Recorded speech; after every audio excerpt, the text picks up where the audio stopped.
আসসালামু আলাইকুম ফেসবুক ফ্রেন্ডরা, সবাই কেমন আছেন?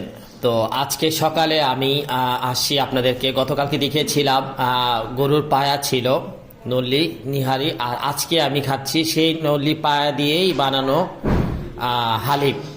এটা অবশ্য বিকালে নাস্তা ছিল, তো আমি বিকালে থাকবো না দেখে এটা আমি সকালেই নাস্তা হিসেবে খেয়ে নিচ্ছি। তো এটা দেখতে লুকস ডেলিশিয়াস, ইয়াম্মি, ফুল ইয়াম্মি।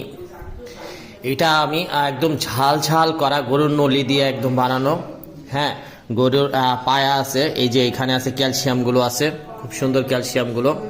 তো দেখতেও অনেকটা ডেলিশিয়াস প্লাস ইয়াম্মি হবে। আর এটার মধ্যে আমি একটু লেবুর রস চিপিয়ে দিব, আরও ইয়াম্মি হয়ে যাবে। আর এটা সবচেয়ে স্পাইসি একটা। তারপর আপনার ধনেপাতা দেওয়া আছে, এইখানে দেওয়া আছে আপনার কিছু শসা